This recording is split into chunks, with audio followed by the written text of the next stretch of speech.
Renungan Harian GBI IFLC Tangerang, Senin 11 Mei 2026.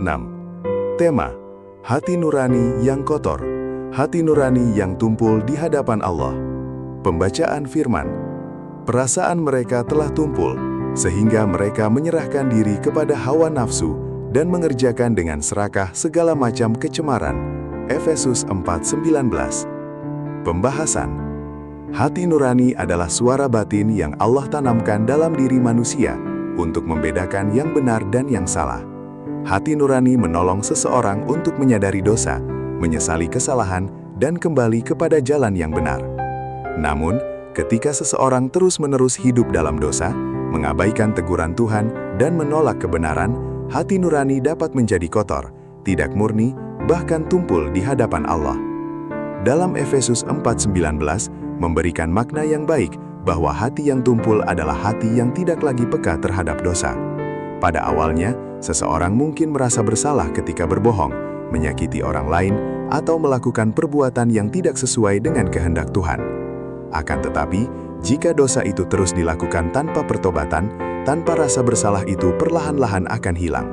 Akibatnya, seseorang dapat menganggap dosa sebagai hal yang biasa dan tidak lagi merasa takut akan Tuhan.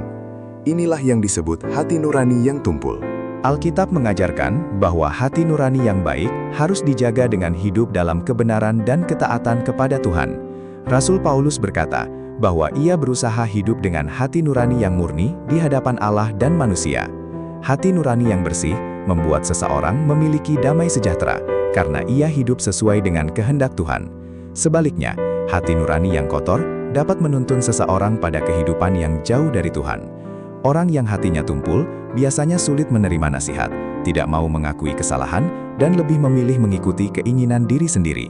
Jika keadaan ini terus dibiarkan, hubungan dengan Tuhan akan semakin rusak dan kehidupan rohani menjadi lemah.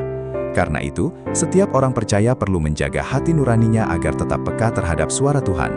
Caranya adalah dengan rajin berdoa, membaca firman Tuhan, hidup dalam persekutuan yang baik, serta mau bertobat ketika melakukan kesalahan.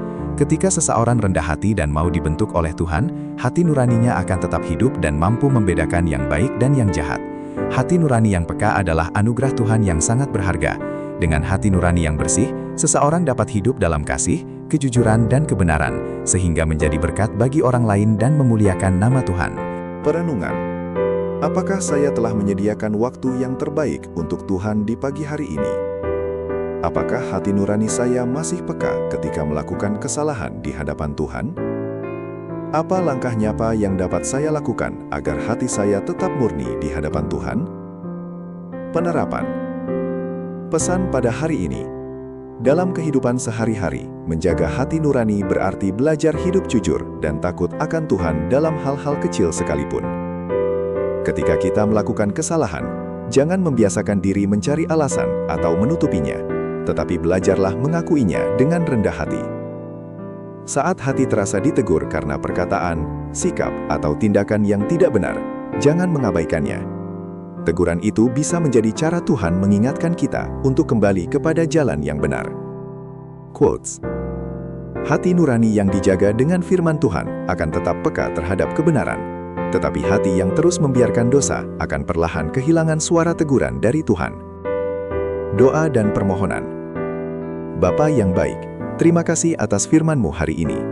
Mengajari kami untuk selalu memiliki hati nurani yang murni di hadapan-Mu. Dalam nama Yesus kami berdoa. Amin. Ayat pedoman. Janganlah engkau lupa memperkatakan kitab Taurat ini, tetapi renungkanlah itu siang dan malam, supaya engkau bertindak hati-hati sesuai dengan segala yang tertulis di dalamnya. Sebab dengan demikian perjalananmu akan berhasil dan engkau akan beruntung. Yosua 1:8.